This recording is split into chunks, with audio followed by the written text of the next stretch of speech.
G'day folks, and welcome to this overview of Bismarck Solitaire. This is a design by Mike Wiley, Sean Cook and Grant Weiler with art by Sean Cook. It was published by Worthington Games in 2021. Now this is available from Amazon.com for $29 and 77 cents. I bought this from Amazon Australia for 41 Australian dollars. I ordered this 2 days ago and it arrived today. So it arrived in less than 48 hours after ordering it.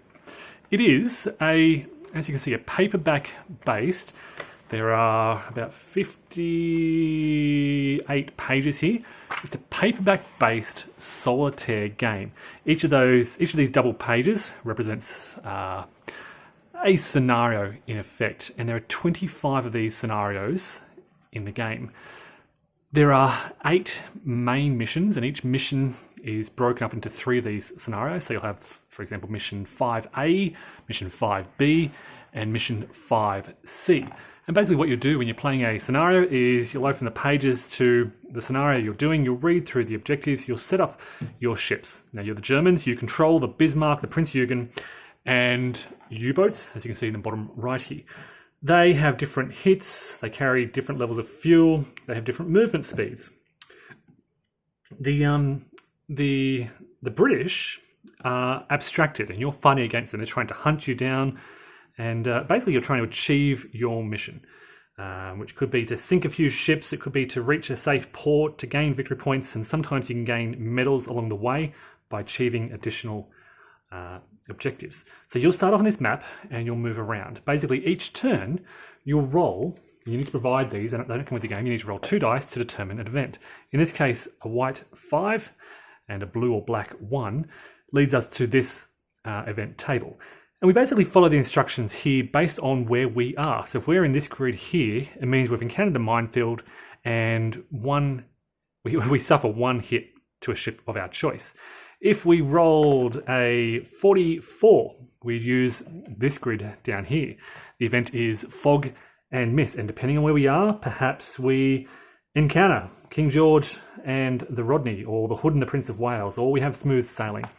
So yeah, this really drives gameplay, and it drives your encounters throughout the game, and you will often engage in ship combat with enemy ships. You'll get to attack first. You basically roll die equal to whatever ship you're attacking with. And you're trying to score hits on a 1 to 3, whereas a 4+ is a miss. Once you score hits on enemy ships, you just mark them off with your pencil, which you must provide again yourself. When ships are full of hits, they are sunk, and that can impact events in future. So for example, if the Ark Royal here is sunk, you ignore this event. Up here, if the Ark Royal is sunk, they don't launch their swordfish planes. So yeah, it's really event driven. The events drive, these random events will drive what happens to you on any given turn, and then you'll move around this grid and try to achieve your objective. So here, for example, to win, earn 9 or more VP and return the Bismarck to Bergen or Brest after turn 16. So in starting up here, you'll need to somehow navigate your way to a safe port while sinking Allied shipping and gaining victory points along the way. There are a series of tactics you can employ, and these can help you to inflict additional hits, or to reduce your hits, or to escape from combat if the odds seem against you. The British ships are all driven by this AI, so they will always generally try to attack the Bismarck. They'll inflict a few hits on the Prinz Eugen, and if they're outnumbered, they will also try to evade in the game that's based on a random die roll. It is a lightweight game. The rules are fairly easy to grasp. You can see here, introduction, game summary, a summary of sort of what you're looking at. So you've got the event charts, the search board, which is where you move, and the ship's status. Details here on what you're looking at here in terms of the ships, their firepower, basically how many dice they roll, their movement rate, speed, how many victory points they're worth when they're sunk. Gameplay, as I said, you roll the events, you resolve any air attacks, U-boat attacks, ship combat. You then move your ships, mark the end of the turn, and repeat. So it flows fairly quickly.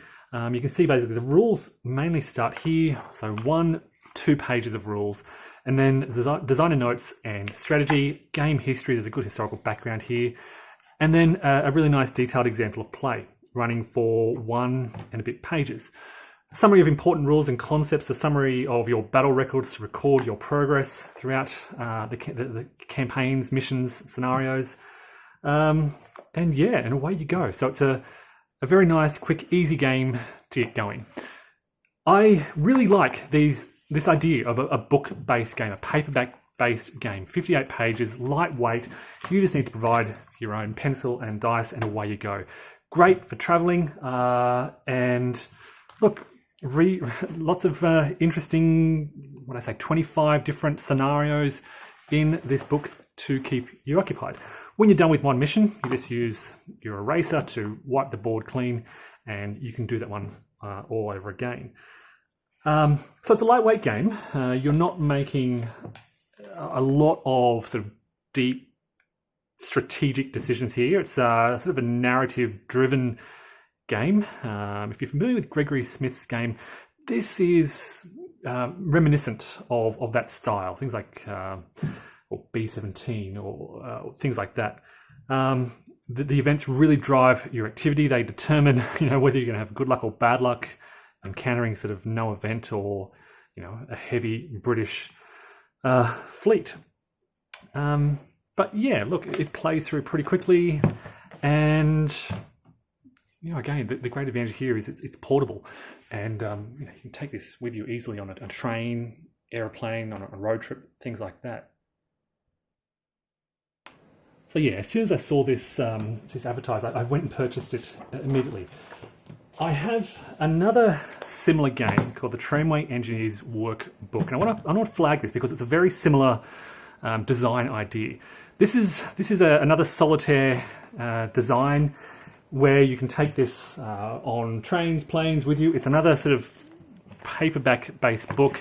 The main difference with this one, well, it's a few main differences. This is based on train network. So you have a certain number of actions each turn. You use tickets to build train networks, and you use a marker pen to mark these on the board. You can literally write on this with a projector marker, basically. And then you can rub it off, because this is not quite paper. It's made of sort of a glossy plastic. And I love the idea that I can easily wipe this off and replay missions.